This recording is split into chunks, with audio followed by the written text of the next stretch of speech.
El mate, el asado, la familia, los amigos y Mañana Cero. Desde las 10 y hasta las 12 te acompañamos para que llegues bien despierto al principio de tu semana. Mañana Cero. Mañana Cero. El lugar donde hacemos de poco un todo. El informe también dice que el lugar que mayormente se encuentran esta situación es en la Ciudad Autónoma de Buenos Aires, que cuenta con 12.076 puestos, y en el cuarto lugar se encuentra la Ciudad de La Plata con 5.800 e incluye allí la modalidad de los artesanos, de las ferias artesanales que se encuentran en nuestra ciudad. Para hablar un poco más de esto, lo tengo en comunicación telefónica a Ezequiel Conde, que es de la Alameda. Ezequiel, ¿qué tal? Julia de Rizzo te habla, ¿cómo estás? Hola, buen día, ¿cómo te va? Bien, muy bien. Bueno, primero que nada, gracias por atendernos y querías conocer tu reflexión respecto al empleo informal en nuestro país. Sí, yo estuve viendo el informe que estabas describiendo de la CAME. La problemática de la informalidad en la Argentina no es de ahora, sino que viene desde hace mucho tiempo. Nosotros venimos trabajando hace mucho tiempo con el tema del trabajo esclavo y la precariedad, principalmente en la industria textil, pero también en la industria del campo, y muchas denuncias también del tema de la construcción, todo lo que es mano de obra intensiva. El informe de la CAME está bien, nosotros siempre decimos lo mismo, es más, lo hemos hablado con la CAME cuando fue la última vez el incendio de Páez, que ellos también participaron, donde murieron los 2 nenes incendiados en el taller clandestino. La falta de controles es obviamente no solo la falta de control, sino la complicidad que tiene el Estado y la fuerza de seguridad y los entes de inspección para que esto se pueda desarrollar. Ahora, lo que nosotros siempre decimos a la CAME también es que ellos tienen que revisar en sus propias filas también, por ejemplo, la cámara de bebé y del niño, las cámaras regionales de la indumentaria que tiene, porque en realidad la informalidad y el trabajo precario y el trabajo esclavo en la Argentina está estructurado muchas veces desde las grandes marcas para maximizar sus ganancias. Y después en el medio, obviamente, hay un montón de eslabones de gente que se aprovecha de eso y va haciendo negocios. La verdad que el informe es impactante, pero nosotros siempre decimos lo mismo. El problema es que siempre, acá hay una discusión en realidad de la queja más grande es por la competencia desleal. Claro. Nosotros decimos, está todo bien. ¿Y cuándo vamos a hablar de los compañeros que están 18 horas cosiendo? Es como con la discusión de la salada. Entonces, la discusión de la salada nos dice es un mercado popular por el precio. Sí, está todo bien, pero ¿cómo se sostiene ese mercado popular? Se sostiene con compañeros que no tienen ningún derecho, se le vulneran todos los derechos, tanto laborales como humanos, para sostener esa prenda que esté en precio popular, que encima es mentira, porque digo, si se pondría bajo convenio colectivo y se pagarían los impuestos, así todo seguirían siendo mucho más barata, porque no pagan los precios desorbitados que te están cobrando en las principales avenidas y en los principales shopping, que es desorbitante poder intentar poner un local en esos lugares. Entonces todavía seguiría siendo muchísimo más barata. Justamente la cadena de valor entera es la que nunca se quiere discutir, porque justamente hay que correr el velo y decir, acá lo que hay es trabajo esclavo con complicidad del Estado y la fuerza de seguridad. Claro. Claro. ¿Sabes, Ezequiel, que respecto a eso quería consultarte, que tiene que ver con poder conocer el trabajo internamente dentro de la cuestión textil, del trabajo textil, sí, que tiene que ver con las condiciones laborales, porque además de la cantidad de horas, que es correcto lo que vos decís, porque es muchísimo más de lo que está reglamentado, también tiene que ver con las condiciones laborales respecto a no tener, por ejemplo, un seguro de salud.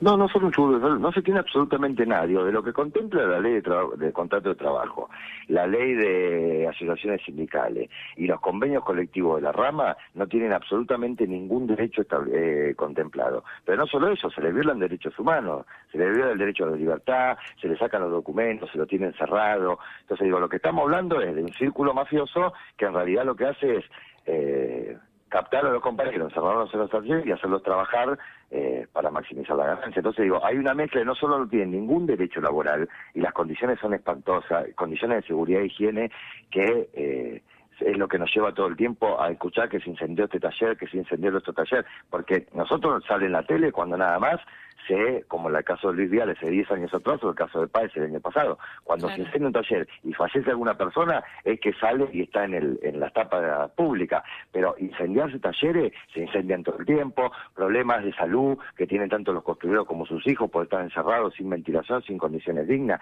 y son los casos de tuberculosis en el sudeste de la capital, que vos vas al Piñeiro o cualquier hospital del sudeste de la capital, y los índices de tuberculosis por estar encerrados en los talleres clandestinos es altísimo. Entonces lo que estamos hablando no solo de derechos laborales, sino básicamente de derechos humanos. Por supuesto, por supuesto. ¿Y qué política pública crees que hay que llevar adelante? Mira, nosotros venimos presentando venimos discutiendo varias políticas públicas, venimos presentando en el ámbito de la Ciudad de Buenos Aires, principalmente la Ley de Auditoría de Marcas, que la Ley de Auditoría de Marcas lo que hace es que en el ámbito de ciudad, toda marca que quiera ponerse un local para vender, para comercializar, que es lo que más les interesa, digamos, es el último fin. Entonces, si vos querés ponerte un local y en la Ciudad de Buenos Aires tenés que, además de cumplimentar todos los requisitos para habilitar el lugar, tenés que entregar el listado de tus proveedores, que son los que te dan esa mercadería para que vos puedas vender en esos locales. Eso lo que hace es que si, por ejemplo, Cosiu, Cochiqui o cualquier marca que se te ocurra quiere habilitar un lugar, tiene que darle a ese ente, que sería, la idea es que sea un ente autártico, el que lleve adelante la auditoría de marca, pero bueno, eso es lo que se está discutiendo hoy en la Comisión de Desarrollo Económico de la Legislatura de la Ciudad. La idea es que se pueda llevar adelante y que se le presenten esos registros y se pueda justamente auditar la marca de que su cadena de producción está todo bajo convenio colectivo de trabajo para lograr la habilitación para poder vender. Esa es una.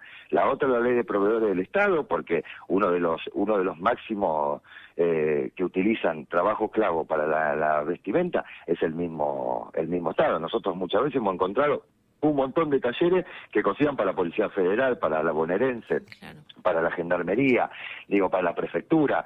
Y no solo eso, si vos agarras los registros de las licitaciones públicas, por eso digo que a veces no es muy difícil poder encontrarle la vuelta o poder encontrar cómo viene la mano. Si vos agarras las licitaciones públicas, de los que se presentan y ganan las licitaciones públicas, textil te estoy hablando, en la ciudad de Buenos Aires, que son 180 millones de pesos por año lo que se destina, y la mayoría de todas las empresas que se ponen ahí solamente por entrar en Google te das cuenta que no tiene empleados, y si no, cuando se presentan directamente personas físicas, que se presentan jubilados, morosos de 87 años, ganando licitaciones de 6 millones de pesos para hacerle la ropa a la fuerza de seguridad o las sábanas para los hospitales. Entonces es inentendible cómo el Estado eso lo deja correr tan abiertamente. Entonces nosotros decimos, no puede haber proveedor del Estado que no pueda justificar su cadena de producción con empleados en blanco bajo convenio para poder presentarse en licitaciones públicas.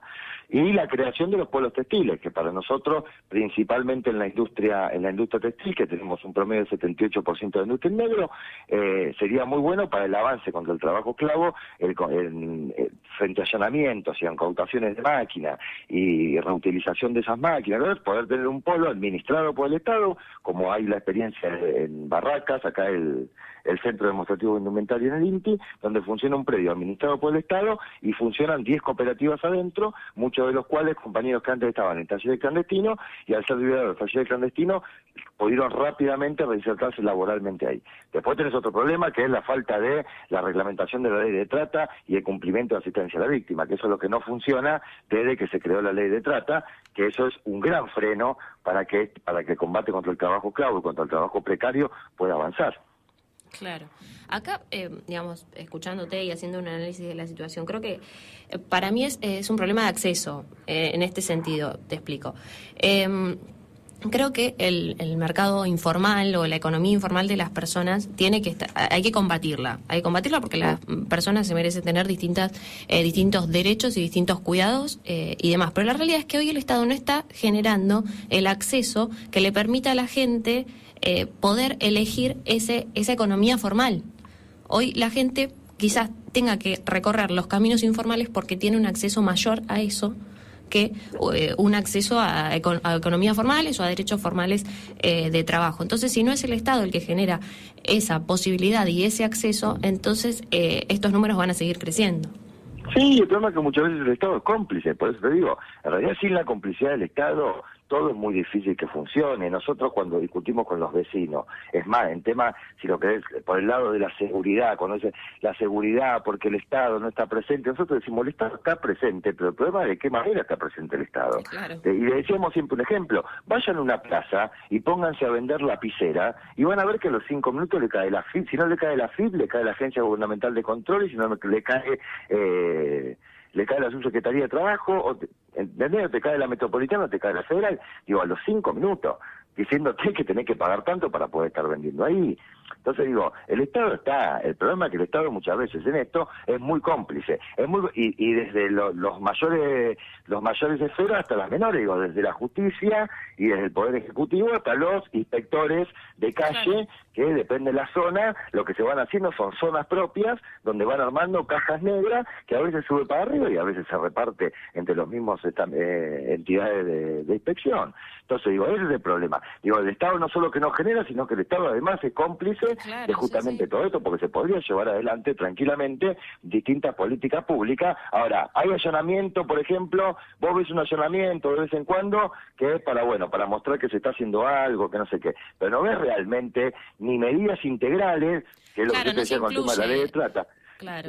No incluye, no tiene salida, asistencia a la víctima de trata, lo único que ofrece es un pasaje para que te vuelvas a Bolivia, a un compañero que capaz estuvo 5 años reducido a la esclavitud, donde lo maltrataron, donde le vulneraron su derecho, y lo único que tiene asistencia a la víctima es decirle, te doy un pasaje y andate a Bolivia y volvete a tu casa. Entonces digo, no hay políticas integrales públicas para llevar adelante, muchas veces lo que existe son las coimas y las complicidades de los distintos estamentos del Estado. Entonces ahí radica el problema. Claro. Sí, la verdad que es algo que preocupa bastante porque, digamos, sumado a los derechos laborales también hay otros derechos que tienen que ver con la salud, con la economía de las personas, bueno, demás. Ezequiel, yo te agradezco muchísimo que estés hablando con nosotros. Te tengo que despedir porque no me queda más tiempo, pero la realidad es que en este tema y demás esperamos que todas las personas puedan pasar su economía de una cuestión de subsistencia a una cuestión de desarrollo y en los términos legales que tendría que tenerlos.